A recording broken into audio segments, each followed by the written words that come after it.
Good afternoon, everybody, and welcome to this SAPHEA tutorials. I am Alessandro Sciullo from University of Turin. I'm a researcher in environmental sociology and political science, and I will give you in the next few minutes some first information about how in the SAPHEA project we addressed the big challenge of the not societal aspects related to DHC deployment. And actually, in the SAPHEA project, we adopted an overarching framework about the social dimension of DHC that actually was composed of two main components, one related to the stakeholder analysis and engagement, the other related to the societal readiness. In a previous tutorial, we already went through the stakeholder analysis and engagement, conceptual framework and tools that we developed. In the next few minutes, I will give you not only the taste, but also a quick overview of the tools that we developed for addressing the societal readiness. Well, what is societal readiness? Now, of course, it would take like an entire day to go in detail about the societal readiness concept. Is quite recent, but is raising a lot of relevance in the scientific and policy community and discourses. So it's mostly taking from the technological readiness level the approach of assessing before the implementation of a project or a policy or an innovation in general, to provide a ex ante, in a way, assessment of the readiness of the, in the case of technology, of the technology to go to the market. In the case of the societal readiness, the readiness of the societal context towards the diffusion, acceptance, and deployment of the innovation. So the big question that the societal readiness level is aims at answering is to what extent at what degree the contextual, the societal, institutional, economic context that is expected to be the first recipient of an innovation is actually ready for this innovation to be received, implemented in an effective but also fair way. The societal readiness level actually are 9, were developed by a work group based in Denmark in 2018. In the SAPHEA project, we found that the 9 level may be a bit too demanding on the one side, a bit too much on the other side.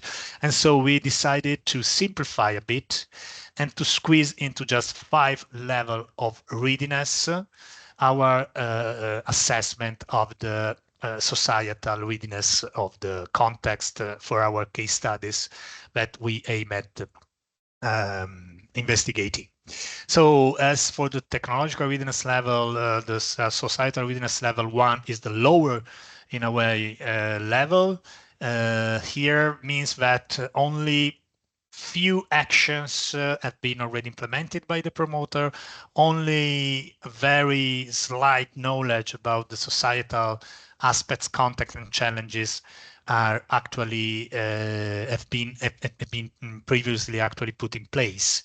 And by moving from the 1 to the 2 to the 3 to the 4 up to the 5 societal readiness level, we are with a more mature, let's say, situation, with promoters of the project being more aware about the needs of engaging stakeholder, assessing societal impact, being careful in properly informing the public, and so on. So the societal readiness level 5, in a way, is the level that should identify a socioeconomic context that should be ready for the innovation to be accepted. But in the SAPHEA project, we did not only simplify and provide an innovative 5 degrees societal readiness approach. We also applied this societal readiness level to the main domain of the let's say, technical challenges for the DHC deployment. And we identify 4 main domains. The first related to stakeholder identification and engagement, to which the previous tutorial was dedicated. The second about public perception and awareness. The third about environmental impacts and sustainability. The fourth about social impacts. For each of these domains, you will find a well-described societal readiness scale in order for you to be able to self-assess or to assess the preparedness, the readiness of the local, let's say, communities and the local context against the innovation introduction. And but you will not be left alone in a way in imagining how to assess the societal readiness, because we developed, in addition of this definition, a survey that has been already implemented into our web platform. But first, just to give you an idea, for each of the domain, so here is the stakeholder identification and engagement, public perception and awareness, environmental impact, sustainability, and social impacts. For each of the 4 domains, we developed a questionnaire. By answering the questionnaire, you will be able, by scoring each of the questions on a scale from 1 to 5, you are able to identify your societal readiness level. Because as a result... We don't see your screen. Ah, perfect. Why not? From the moment you said I have to switch now. Okay, I have to switch now. And so I have to switch and I have to share again. Okay. I already said I have to switch now. And yeah, because I'm okay.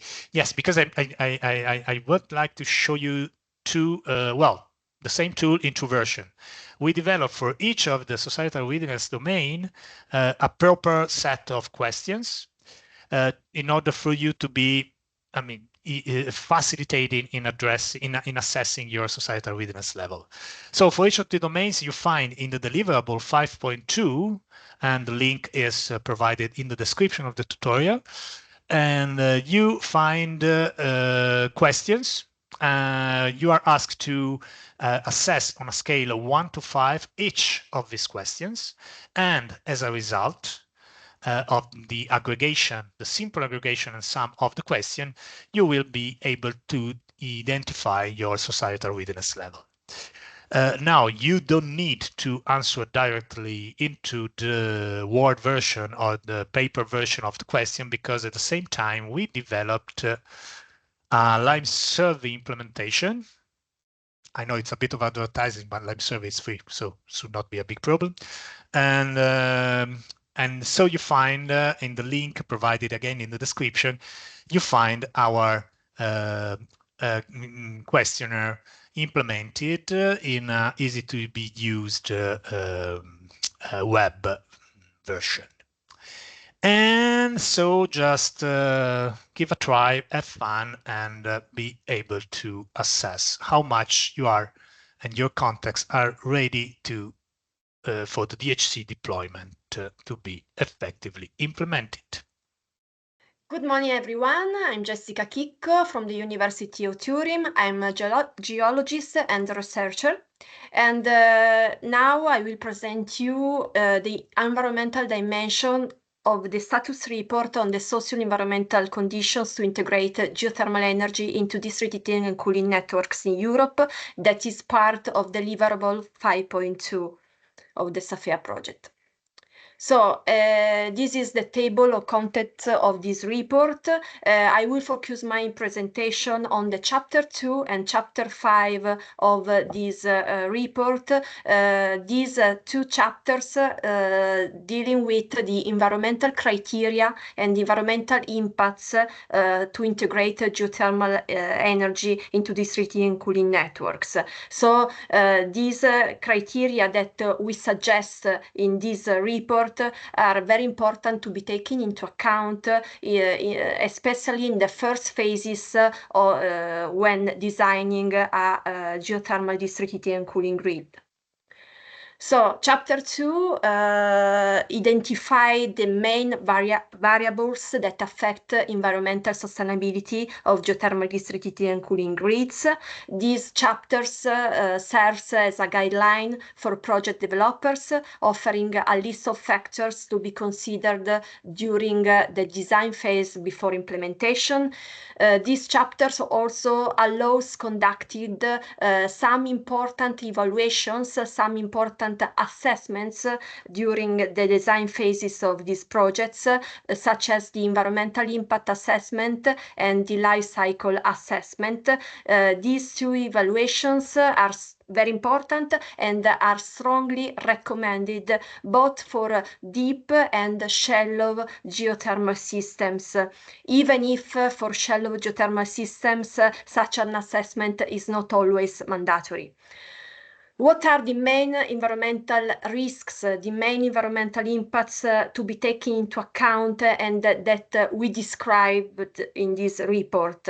For example, the induced seismicity associated with the injection of geothermal fluids in deep geothermal systems, or for example, the groundwater contaminations during the borehole heat exchanger operations, especially for closed-loop systems, or the hydraulic connection between aquifers, especially for open-loop systems. And this is particularly important for the design of shallow geothermal systems. So these are very important environmental impacts to be taken into account during the realization of a geothermal system.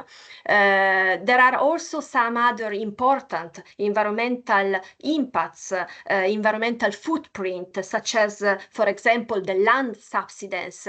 This is very important both for deep and shallow geothermal energy systems. Or, for example, is also important the right choice of the right technology, because, for example, especially for deep geothermal systems, some technologies can have a very big environmental footprint, so it is important to be taken into account. Chapter 5 instead identifies 13 criteria divided in 4 main issues defined in terms of key performance indicators. And these criteria, we identify these criteria in this report in order to give you some important suggestions when realizing geothermal systems and when you try to integrate geothermal energy into district heating and cooling networks. For simplicity, the definition of each KPI is performed in comparison to a business as usual scenario, which can be, for example, an existing district heating grids or an alternative option of district heating grid fed by other renewable or non-renewable sources. We identified 2 important environmental criteria, the criteria energy and the criteria environment. And for these 2 important criteria, we defined 7 key performance indicators, so 7 KPIs. For example, we defined, as you can see in this figure, non-renewable primary energy, share of energy from geothermal, share of underground thermal storage, share of waste heat for the criteria energy, and other 3 KPI such as, for example, land use, greenhouse gas emissions, environmental impacts for the criteria environment. Based on these KPIs, on these 7 KPIs, we realize in the appendix of this report some important and detailed datasheet, technical datasheets for each criteria, for the criteria, for example, energy, and for the criteria environment, and for each of the 7 KPIs we identified. For each KPI, we did a description, and also we suggest an assessment method in order to improve and to overcome some environmental impacts, some environmental risks, or some environmental footprints for the realization of a specific geothermal district heating and cooling grid. This is an example for the criteria energy. This is an example for the criteria environment. Another important step and another important part of the chapter 5 is the socioeconomic environmental sustainability assessment. This kind of evaluation worksheet provides some selected criteria and a final score which summarizes the overall sustainability of a geothermal district heating and cooling project involving one of the scenarios described in the deliverable 2.2 in the previous deliverables of the SAPHEA projects. The mathematical procedure that we use to compute this final assessment score is articulated in 3 main steps, as you can see in this slide. So characterization, normalization, aggregation. Characterization means a report between calculation and evaluation of each KPIs. Normalization means the assignment of a socioeconomic environmental sustainability score to each KPI. The aggregation means the weighted sum of each KPI score to calculate the final socioeconomic environmental sustainability score. So in this table, there is an example of these scores from -24 to +24. So, for example, the worst case is from -24 to -9, where the integration of the chosen geothermal scenario into the existing district heating and cooling grid is not socioeconomic but also environmentally sustainable. For example, the best case is between 9 to 24, where the integration of the chosen geothermal scenario is certainly socioeconomic and also environmentally sustainable. Based on this ranking and on this evaluation, if the final score is not satisfactory, the chosen geothermal scenario might not be the right one for the specific case study. The final score might also be affected by some difficulties in defining, for example, some environmental aspects for each KPI, because we defined also each KPI, on the available data. We suggested in this report then to realize an environmental impact assessment and also an environmental risk assessment together with other economic and social assessment, because they can help improve the level of detail in defining each KPI, and so they can help understanding how choose the right technology, for example, to integrate geothermal energy into district heating and cooling networks. So the environmental part in these kind of projects is very important to be defined in detail, and so this kind of assessment are very important to be taken into account. So in this report we gave also some suggestions to improve this socioeconomic environmental sustainability score, as you can see in this table. Based on all this information, we tried to do an application of this socioeconomic and environmental sustainability evaluation to specific and real case studies in Europe. For example, in Aarhus, Denmark, Cornwall, United Kingdom, Nizza Monferrato in Italy, and in Vienna in Austria. 3 out of 4 case studies output final scores lower than 8. This means that the chosen geothermal scenario to be integrated in district heating infrastructures might be socioeconomic and also environmentally sustainable. Only the Vienne case study shows a final score bigger than 8, meaning that the chosen geothermal scenario is socioeconomic and also environmentally sustainable beyond any possible difficulty in the characterization steps. We strongly suggest to see these specific and detailed technical sheets and application of these socioeconomic and environmental sustainability worksheet applied to these real case studies, because they can be helpful also for others specific situations and for other environmental conditions. All these specific case studies are detailed reported in the appendix of the status report. This is an example of the application to a real case studies of this socioeconomic environmental sustainability evaluation. This is the Vienna case studies, where you can see that the score is bigger than 8, is at about 9.5, so is very high, and you can see all the description and the geothermal scenario corresponding to the catalog scenario of the deliverable 2.2, which refers this specific situation.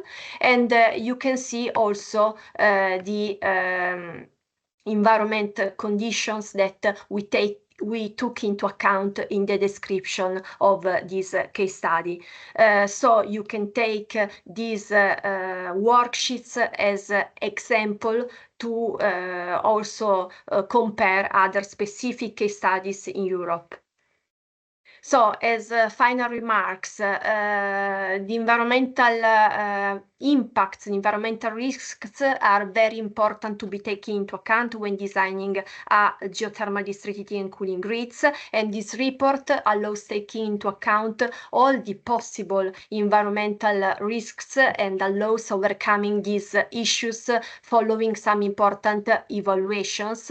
And an important step is also to gain a clear understanding of all project phases, potential outcomes, and associated risks. So I hope that this tutorial and so this report can be helpful for your specific case studies. Thank you for watching and thank you for your attention, and you can find all the needful links at the end of this video.